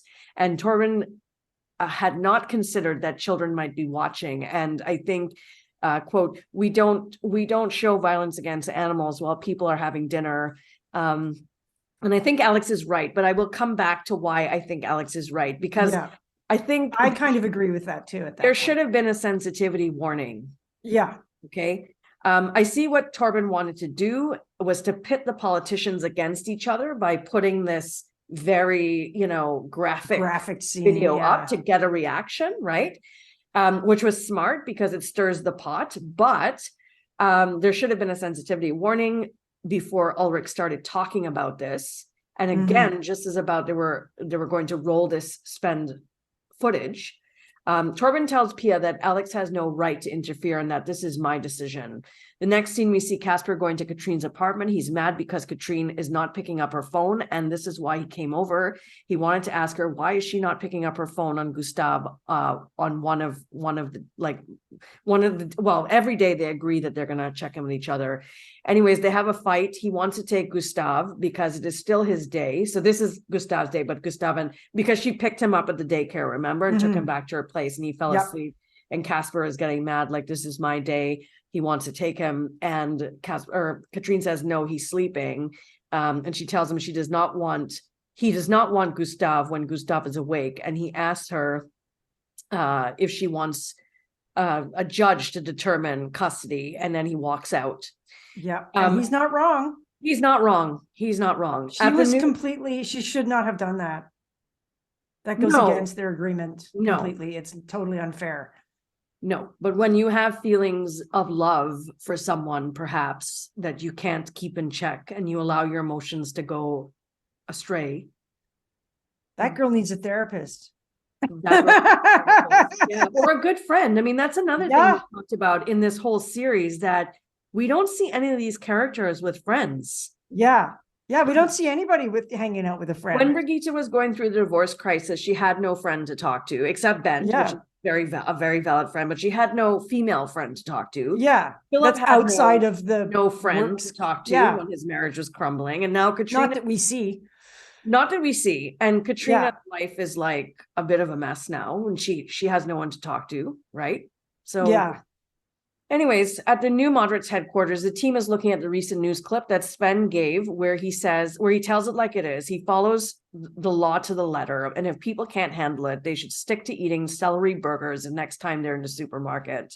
He says his party has fought the same campaign for 20 years, and that's the policy the Danes want. Katrine's older brother calls her and tells her that Sven breaks a lot of rules. He is receiving a lot of warnings and threats against his farm. This is Sven's farm, or his farm. She thinks that it will be interesting information, and she calls to tip Torben off. Katrine goes to see Brigitte to tell her that TV1 is going to pick up the pig farming story, and she asks Brigitte for the number of the lawyer that Brigitte used when she was getting divorced. And Brigitte listens to Katrine's brief summary and gently cuts her off, asking Katrine, is Gustav fed, dressed, rested, happy? Katrine pauses, and Brigitte tells her that that is all that matters. Quote, mixing your own hurt feelings up with the way you share your son doesn't lead to anything good. Trust me. Brigitte and Sven are guests on the Yule and Fries show. They are live on air, and Brigitte says that pig farming should be focusing on quality versus quantity. Sven says that Danish pork exports earn billions of kroner for Denmark year after year. He gets all animated and exasperated and looks at Brigitte and says to her, how does Brigitte Newborg think Denmark can do without pigs? She says that they need to do better. And he says, not everyone can afford a 250 kroner rib roast. Yeah. He says, in the last 50 years, the Danes have doubled their meat consumption, yet they want lower prices. If we expect to only pay 18 kroner per pound of pork roast, then we force Svendage and other pig breeders to produce pigs that have been destroyed because they are too weak. Brigitte points out that there are 9 million pigs that are thrown away because we produce too many. Is that good enough? Brigitte then goes on to say that she knows a farmer, and she names the area that Katrine's brother lives in. She says he does not eat the pigs that he produces, except ones that are like off to the side, right? And Sven is losing his cool, and he says, we produce garbage because that's what people prefer to eat. It's so bad. It's so bad. Well, I kind of laughed because he makes these outbursts, right, which are comical, and he gets himself in trouble because he can't control his words, right? Yes. So Benedicta is being interviewed at Parliament, and so Benedicta, of course, and Sven are in the same party, right? The Freedom Party. Yep. So she's being interviewed, and she's got to do some damage control now because of what he's just said. And he's in the background mopping his brow from sweating. Yeah, because he gets sweaty when he's upset. Very intense, right? And Benedicta says, the political debate over the last few days on animal welfare has inspired debate within the party, but everyone in the group is now in line with our official policy. We need to speak for the animals. We demand an immediate ban on tail docking and creation of a special police force whose duty will be the enforcement of animal protection law. And then she excuses herself, and Sven says, if you excuse us, and then she excuses herself by saying we're off to meet the liberals, and the reporters are trying to get a comment from Sven, and he says no comment. So the TV1 team, they're standing around the table in a huddle, and Ulrich says the liberals won't agree. Nedergaard, who's Benedicta, won't budge. Torben says to get a quote from Lars Hesselbo. Alex comes to join them and asks Torben in front of everyone, didn't I recommend you to refrain from using that piglet clip? Pia looks uncomfortable as she looks at Torben, and Torben says he did use it, and it must be difficult for children to watch, but Torben deemed it necessary for this story, and he has no problem showing it again on the Eulenfries and then again at 10:30 p.m. news. And Alex takes a breath and says, is it good TV to show an old man abusing innocent creatures? And Torben says, I am the head of the news, Alex. I decide, that's my job. And as Alex walks away, we see Pia saying, way to go, Torben. And then now back over at the New Democrats headquarters, apparently Benedicta has left the Hesselbo meeting with Hesselbo shouting. She knew that Hesselbo would never accept her demands. Brigitte thinks she will give in because she has nothing to gain otherwise. Jan gets off the phone and says that Hesselbo wants the moderates to make a deal to cut out the Freedom Party. Hesselbo then calls Brigitte and wants to talk. She tells him that to refer to their party name. She agrees to meet him later in the afternoon. Refer to them by their party name. She agrees to meet with him later in the afternoon. She's thinking strategically and says it should be just her and Jan to meet Hesselbo to show that they are a party and not just a handful of people, of independents. They meet Hesselbo at Parliament, and Hesselbo says, I won't let their little amendment on the law on pork production get more attention than it deserves. Brigitte says to Hesselbo, I understand that you have already talked to the moderates. And Jan says, I suppose you'll expect Jacob Cruz to emerge hand in hand with you. And now you're presented harsher penalties for any farmers who do get caught, despite the less restrictive inspections. Maybe throw $1 million or $2 million for the organic farmers. Hesselbo says something along those lines. Brigitte says there must be no doubt that when we think Danish pig breeding as it is today is unsustainable. Lars says, yes, we can't put that into our bill. And Brigitte says, I realize that, Lars. We want an independent commission to see how bad things are and to see how much it would cost for the whole industry to convert to a greener, more ethical, more quality-minded method. Lars asked her if there's anything else she wants, and she says, you must admit that this deal is not just with the moderates and a couple of independents, but with the New Democrats, referred to us as a party. We will emerge from our talks side by side. Our name must be used in the press release. We want to be credited with setting up the commission too. And Hesselbo asks, she says, a kind word from the PM would be appreciated as well, she says with a smile.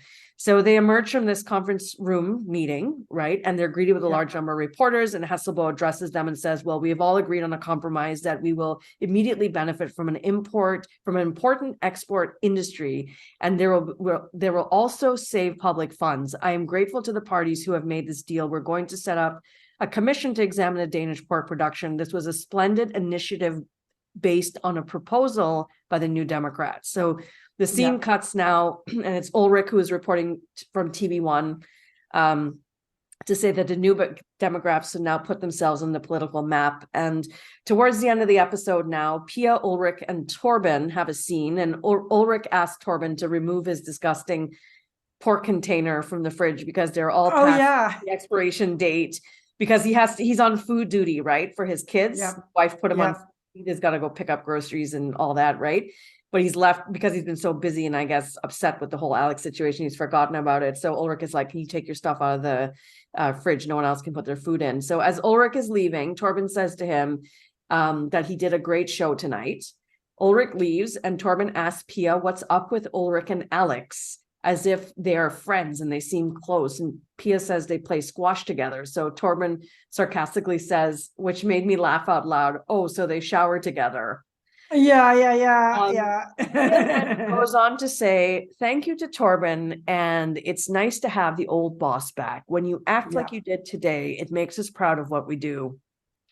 And Torben is actually humble, and he says, I try my best, but it is the whole news desk. She interrupts him. She throws her arms around his neck and hugs him in a long hug, and then they kiss. Way too long. And then they kiss. I was writing on my notes. Wait, this is way too long. And then they kiss. They pull apart slowly, and it's a bit awkward. Both are silent. Torben slowly goes back and looks at some papers, not knowing where to look or what to do, right? The phone beeps and Pia can see that some message has just come through from Alex, and the message is, Torben, this is the last time you defy me in front of the staff. Otherwise, you'll have to consider, well, if you are still part of the team. Regards, Alex. So the scene changes to, this is the last couple of scenes now, the scene changes to Katrine. It's nighttime. She calls Casper. She leaves a message to say she's sorry and that Casper should pick Gustav up from the daycare tomorrow. The next morning opens up. We are at Birgitte's house, and Jeremy is ready there with his suitcase to leave. Her hair is freshly washed and still wet. She's reading the morning paper. He asks her what she's reading, what article she's reading, and she explains that you got recognition and the pigs at least get a commission. Or he says you got recognition and the pigs got a commission. They have a nice, sweet goodbye before he leaves for the airport. And I like seeing Birgitte like this, with a guy who's positive, wants to spend his extra time with her, treats her well, and celebrates her efforts in this work as a party leader. And the very last scene, Katrina's going to the brother's house to see the brother. She's there. And as soon as he sees her, he asks her to leave. And he says he's really mad at her because Birgitte mentioned him by association, even though she didn't use his name. She used his geographic region. So if you know the region and who the pig farmers are, you could deduce that this is Katrine's brother. He resents the position Birgitte put him in, and now he is involved. A neighbor farmer left a pig carcass in front of his property with a note to say, quote, from the farmers under pressure. He feels terrorized and asks Katrine what he should tell his wife and kids. She looks shocked and she's lost for words. And she says she wanted the best. And he cuts her off and says, you wanted the best for yourself. And this is not the first time. Goodbye, Katrine. He turns around and walks away from her, leaving her standing there in shock. And that's how and it's Katrine's fault for not being clear to Birgitte and expressly saying, please don't reveal anything that would identify my brother in public. She doesn't do that. She doesn't do it. Should have. Yeah. But Birgitte is trying she says she will, but she doesn't. Right. And Brigitte is trying to be PC, but she doesn't know that this is a pressure point for Katrine's brother. Because like you said, Katrine Yeah. didn't say it. Yeah. I like Brigitte doesn't have the info to know that there might be backlash, but that's what Katrine's brother was trying to express to her. Yeah, Katrine dropped the ball and didn't mention it to Brigitte because she's so concerned about what Casper's doing. Right. Yeah. So like she was so wrapped up in like the whole thing with Casper, she kind of neglected that one point of her job, which was really actually quite important. Yeah. And she should have been more focused on her brother and less on what Casper was doing with whatever girlfriend. Exactly. It's So really she's dumb. letting these personal matters that she's paying too much importance on take Yeah. over. Yeah, exactly. Okay, so opening it up for a quick discussion, I've got some points for you, Amy. So Sure. Jan versus Hoxenhaven, both gay Oh. politicians. So Jan seems so much more comfortable. I mean, he's out.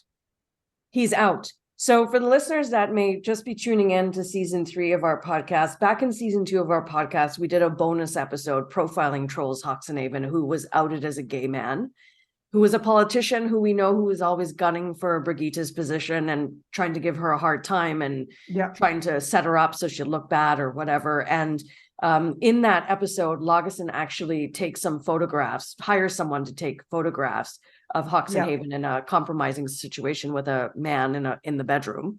Mhm. And it doesn't go well for Hoxenhaven. He ends up committing suicide, I think is the suggestion at the end. Yes. So Hoxenhaven was a gay man, and Brigitte tried to help him get on course and say, you know what, you need to own it. There's a lot of successful people. She tried to help him be a friend despite everything. Wasn't he still married? He was still married. He was married for like 13 years, I think the episode said. But to contrast Jan here, to a woman. To a woman. Excuse me, to contrast what you're saying here, I think Jan is handling it because he's much younger. Mm-hmm. Yeah. Is he? Yeah. I mean, he might be a bit younger. He's not super young. If you look at his face, he's probably in his mid 40s. I think he was I would put him maybe 10 years. Younger than Brigitte? Younger than Hesselbald. Yeah. Sorry, younger than Troels. Younger than Troels. Yeah. Maybe so. So he's more in control of, he's more confident. He's out. He's not pretending to be someone he isn't. He's got nothing to hide.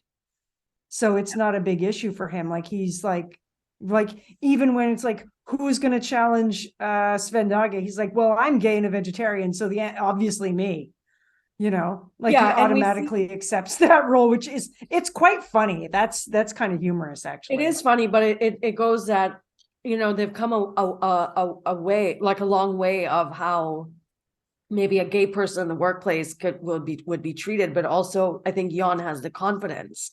Yeah. Because he is out, right? And it can't hurt him the way it hurt Hoxenhaven. Exactly. He's not protecting a wife who's covering up the fact that he's gay and doesn't know about it, you know. He just is who he is. And you know, makes no apologies for it at all, which is how it should be, right?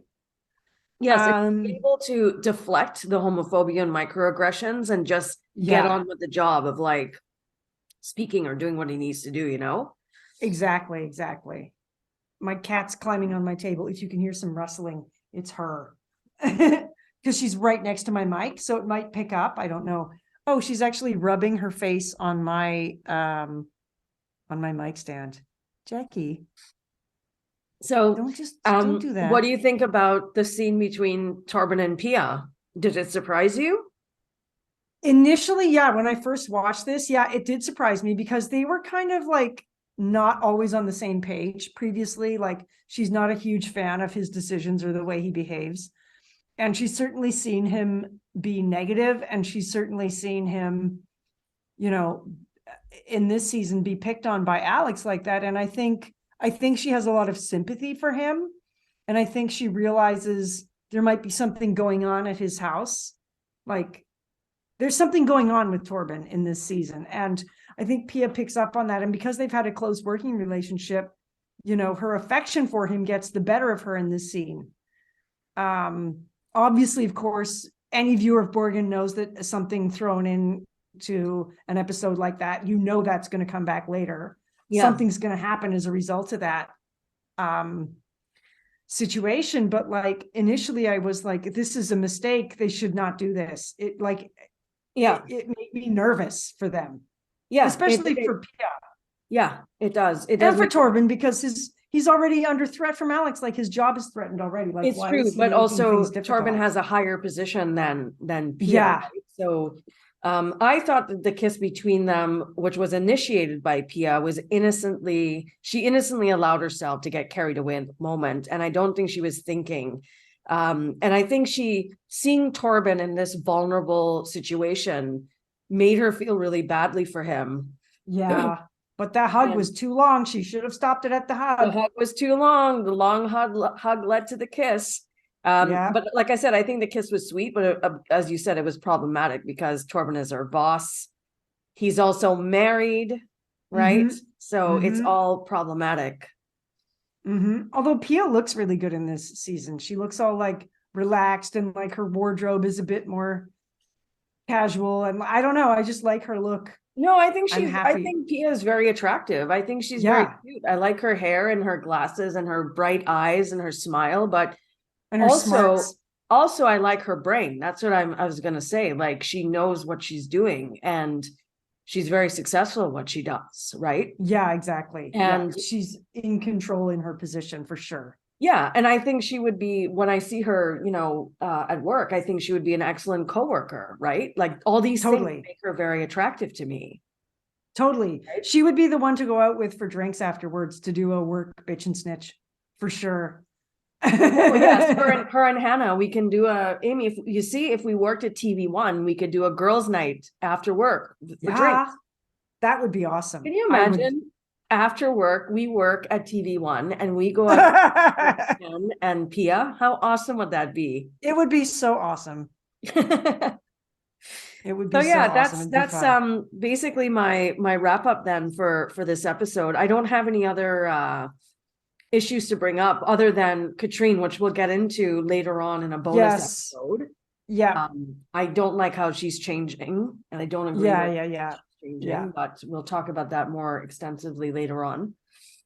She's like going through a difficult transition period. I think, and like making some judgment errors as a result of that. Yes, and even though I don't like the way she's going, it's actually really good writing to not show her as the same as she was in for season 1 and season 2, the anchor, the journalist, Casper's girlfriend. And I loved her in all those things. I thought she was stellar as the girlfriend, as the anchor, as journalist or reporter, right? Yeah, exactly. Now I think she's changing and we will talk about that more. So so if there's nothing else, Amy, should we wrap this one up? We did talk about Casper's shaved head, right? That was another kind of comic thing. The first time he shows his shaved head to Torben. Well, the first time he showed his shave, like the first time when Katrine was over and discovered that bra, she was trying to like hide everything and like compose herself. And then you see Casper walking up the stairs to the upper floor where she is. And she looks at him and it's like she saw a ghost. Yeah. It's like, what happened to your hair? I do not like that look on him. I think it looks terrible. No, he looks better with hair. Yeah, his head is too big to have it or something. Or he's got too low of a hairline for a shaved head to look good. Shaved head only looks good on people with receding hairlines or high hairlines, like mine. It's high. Are you going to shave your head? Hell no. No, you're right. That was a comic relief actually about Torben's hair. How's it going to go on? How's he going to go on Yulin Fries with a shaved head? Yeah. It was kind of good. That was funny. All right, so we got some more stuff coming up. We're going to continue covering the next episodes. We have some bonus episodes in the works, so we hope listeners will stick around for that. And sorry, this kind of became a lengthy episode, we think, but we don't record that often, so it's a special treat. Hopefully you see it as a special treat for Amy and I to be with you for this length. Yeah, we folded in some bonus content into our regular episode. a Some little bit. bonus conversations. So we're Yeah. giving you a little extra today. So yeah. So with that, we'd like to thank our listeners for joining us on this episode. You can check us out on our website, theborgenpodcast.com, where all of our podcast episodes are archived, and you can learn more about us and the show. We'd like to thank our good friend Garth Jensen for providing us the intro and outro music. Thank you very much, Garth. And lastly, don't forget to check us out on all social media platforms and subscribe to us so you know when new podcast episodes are released. We are there on all social media platforms, and we'd love to hear from you. Don't forget to connect with us and share what's on your mind by using the hashtag theborgenpodcast.com and by sending us an email or voice memo at theborgenpodcast@gmail.com.